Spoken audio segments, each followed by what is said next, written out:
보통은 성격학자들은 많이 잡는 사람은 60, 적게 잡는 사람은 40 정도가 우리가 태어났을 때 뇌에 이미 프로그래밍이 되어 있다고 생각해요. 예를 들어서 우리는 치매가 어려서 내가 자라는 환경 때문에 치매 걸린다고 생각하는 분 있어요? 없죠. 치매 걸리면 성격 변해요, 안 변해요? 변하죠. 그런데 우리는 치매에 대해서는 어려서 환경 때문에 상관이 없다고 생각하는데 치매는요, 아주 오래전부터 프로그래밍이 되어 있는 거예요.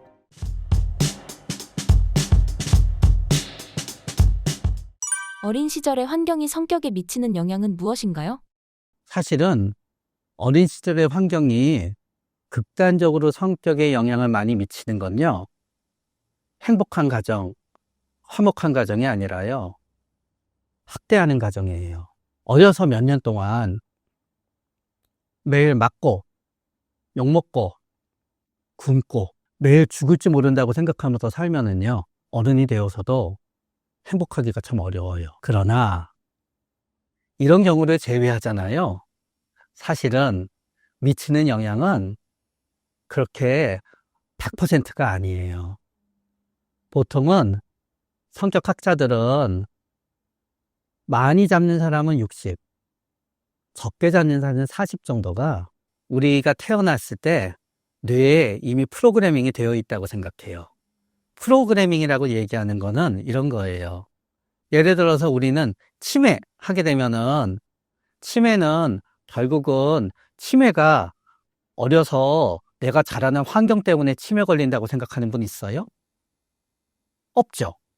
근데 여러분, 치매 걸리면 성격 변해요, 안 변해요? 변하죠. 네? 그런데 우리는 치매에 대해서는 어려서 환경 때문에 상관이 없다고 생각하는데 치매는요, 아주 오래전부터 프로그래밍이 되어 있는 거예요. 어떤 사람은 세포에서, 뇌세포가 우리가 밥 먹으면 대변 보지요, 소변 보지요, 모든 세포는 마찬가지예요. 세포에서 어떤 일을 하잖아요. 그러면 세포는 에너지를 먹어야 돼요. 에너지를 먹으면 모든 세포에는 노폐물이 생겨요. 그 노폐물을 갖다 세포 밖으로 배설해야 되는 거예요.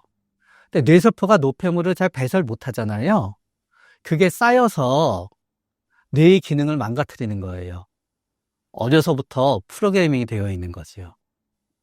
그런 의미로 우리가 어떤 성격의 사람이 될지는 사실은 어떤 사람은 40에서 60%는 이미 태어났을 때 프로그래밍은 되어 있어요. 그러나 그거는 어렸을 때가 아니고요, 25살까지 돼봐야 알아요. 또 이런 분도 있어요. 7살, 8살 때는 엄청 활발했어요.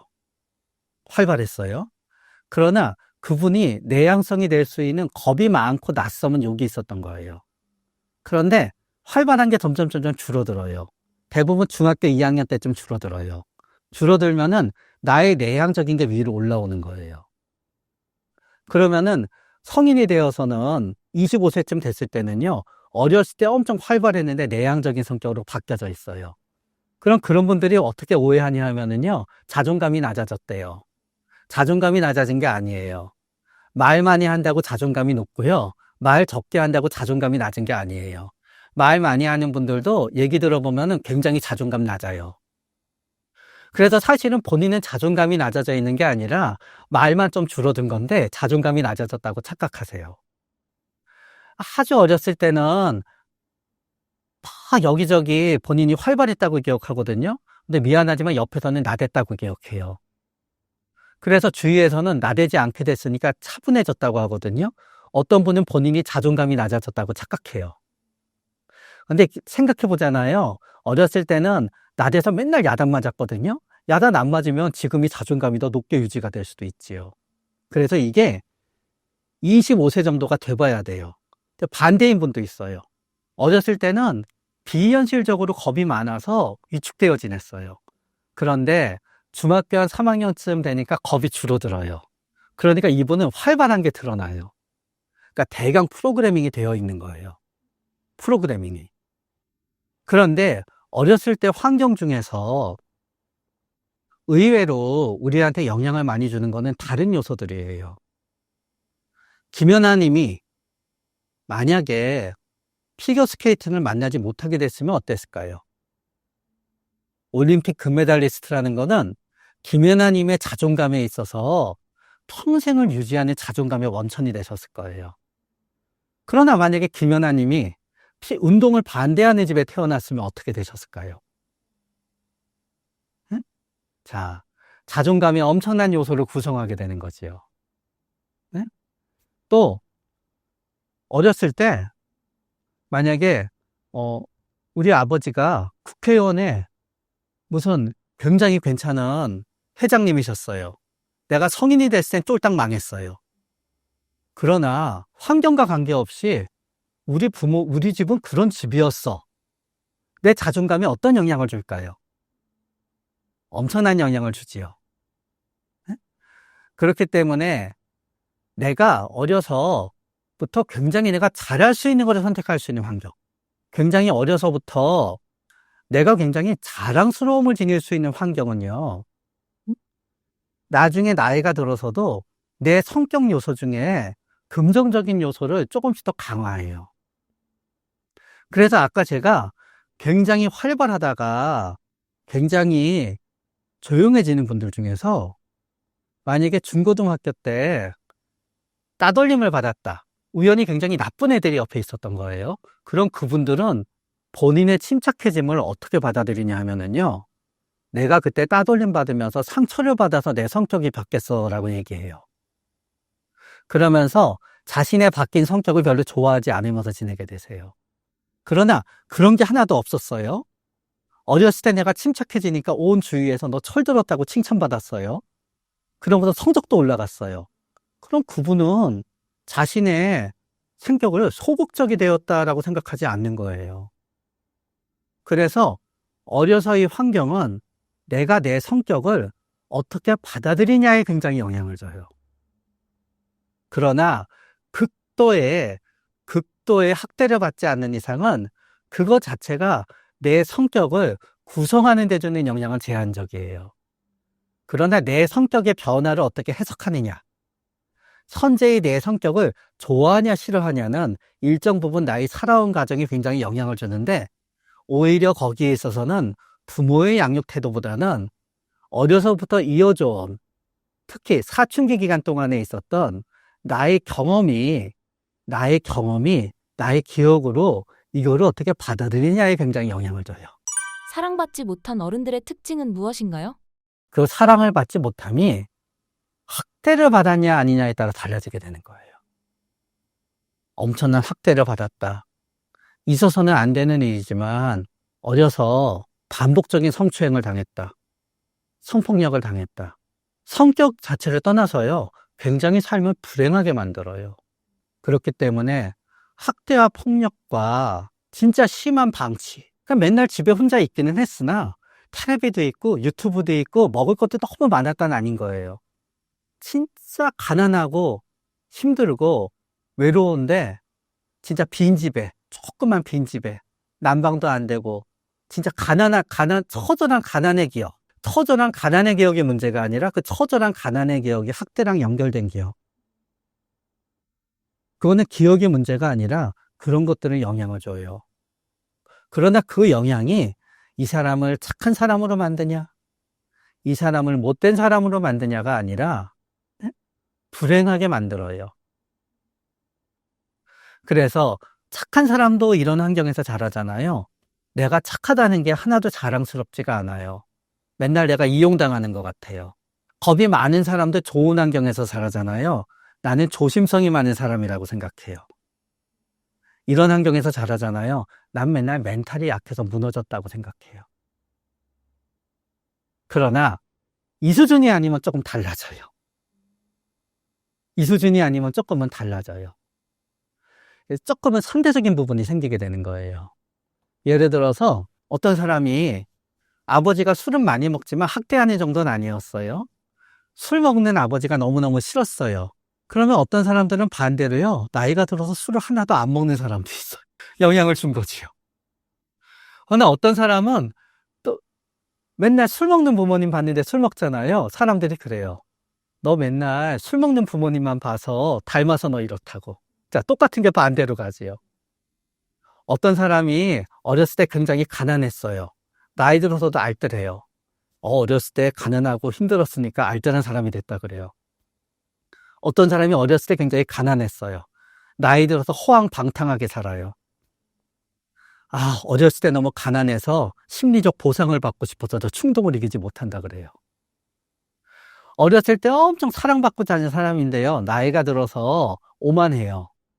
오냐오냐해져서 제 스포일드 됐다 그래요. 어렸을 때 사랑받은 사람인데 남한테 베풀면서 살아요. 그럼 뭐라 그러냐 하면은요. 역시 사랑받고 자란 사람이 달라 그래요. 어렸을 때 우리가 생각하는 정도의 심각한 학대는 아닌데 진짜 심각한 학대를 받았는데도 엄청 강하고 그런 분들이 있거든요. 그런 분들은 이 학대를 다른 아이들이 받지 않았으면 해서 굉장히 선하게 학대를 없애는 일을 하면서 살아요. 그분들 물어보잖아요. 어려서 자기가 학대받고 힘들게 자랐기 때문에 자기가 이런 사람이 됐대요. 베푸는 사람이. 그런데 어렸을 때 엄청 학대받고 자랐는데 연쇄살인범이 됐거든요. 뭐냐? 나 어렸을 때 그래서 이렇게 됐대요. 그렇기 때문에 사실은 우리는 우리가 보고 싶은 것만 봐요. 나에 대해서도 내가 보고 싶은 것만 보는 경향이 있고요. 그래서 여러분, 이런 거예요. 내가 진짜 지금 힘들고 괴로워요. 그런데 나한테는 나의 힘들고 괴로움에 대해서 어렸을 때 내가 이렇게 힘들었기 때문에 지금도 힘들고 괴롭다는 게 필요한 분들이 있어요. 왜냐하면은 어렸을 때를 자꾸 돌아가서 생각하게 되는 거는 그래도 우리가 무효화시키고 싶은 마음이 있어서 그래요. 그때 이렇지만 않았더라면. 그런데 아무 소용없는 것 같더라도요. 그때 이렇지만 않았더라면 생각할 수 있기 때문에 다른 거를 생각 안 할 수 있는 거예요. 그래서 그냥 내가 어렸을 때 너무 힘들었어 라고 생각하면 또요. 내가 나를 갖다 나쁜 사람으로 생각하는 게 아니라요. 나쁘고 무능력한 사람으로 자기 비난을 하는 게 아니라 자기 연민을 가질 수 있어요. 자기 연민이 자기 비난보다 훨씬 더 좋아요. 그래서 말은 제가 이렇게 했지만요. 네? 어렸을 때 내가 사랑받지 못하고서 내가 지금 이렇게 불행하다고 생각하셔도 돼요. 바로 그럼으로 인해서 여러분은 나 자신에 대해서 동정할 수 있고 나 자신을 불쌍하게 생각할 수 있고 나 자신을 포기하지 않을 수 있게 되는 거예요. 그러다 오랜 시간이 지나고요. 이게 넘어가고 행복해지시잖아요. 그럼 불행한 과거는 별로 생각나지 않게 돼요. 그러나 여러분이 이미 굉장히 훌륭하고 자랑스러운 사람이 되어 있어요. 그러면 여러분은요. 여기에 대해서 어렸을 때 내가 이래서 이렇다라고 더 이상 생각 안 하셔도 돼요. 왜 그러냐면 이런 분들이 있어요. 굉장히 착해요. 선해요. 선한 일을 하고 칭찬을 받아요. 그러나 이렇게 생각하시는 거예요. 어려서 우리 부모님이 나를 이렇게 만들었기 때문에 내가 착한 거는 내 자유의지와 능력이 아니야 라고 생각하면서 남한테 착한 행동을 할 때마다 우울해지시는 분이 있어요. 이제 그렇게 생각하지 마세요. 어렸을 때 부모님이 여러분한테 어떻게 했다랑 여러분이 지금 착하고 선한 건 아무 관계가 없어요. 어떤 분은 엄청 열심히 해서 성공했거든요. 성공했고 자신을 자랑스러워하면 됐잖아요. 거기에 대해서 자꾸 어렸을 때 이거를 극복하기 위해서 내가 이렇게 된 거야 라고 생각해서 자신의 성공을 스스로 컴플렉스를 극복하기 위한 과정으로 폄훼해요. 그러지 마세요. 그냥 자랑스러워하면 돼요. 그래서 이미 스스로를 자랑스러워하는 분은 어렸을 때 그래서 내가 이렇게 됐다고 생각하지 마세요. 그러나 나 자신을 불쌍하게 여기고 자기 연민을 가져 살면 되시는 분들은요. 또 어렸을 때 이렇지 않았더라면 생각하셔도 돼요. 사랑받지 못한 경험을 극복하는 방법은 무엇인가요? 선제가 제일 중요해요. 사랑받지 못함이었던 분들이요. 사랑하는 사람이 생기잖아요. 그럼 대체적으로 잊어먹고 행복해져요. 그래서 어렸을 때 내가 사랑받지 못했지만 내 주변에 나를 사랑해주는 사람이 있잖아요. 난 생각하지 않게 돼요. 그런데 내가 사랑하는 연인이랑 헤어지잖아요. 그러면 또 생각이 나요. 나이가 들어서도 내가 60살이 됐어요. 근데 평생 나를 사랑해주던 자식들이 전부 미국으로 이민 갔어요. 글쎄, 나를 사랑해주던 배우자가 미안하지만 서별했어요. 그런 나이가 60이 되면은 10살 때 있었던 일 잊어먹을 것 같으시지요? 아니에요. 다시 생각나요.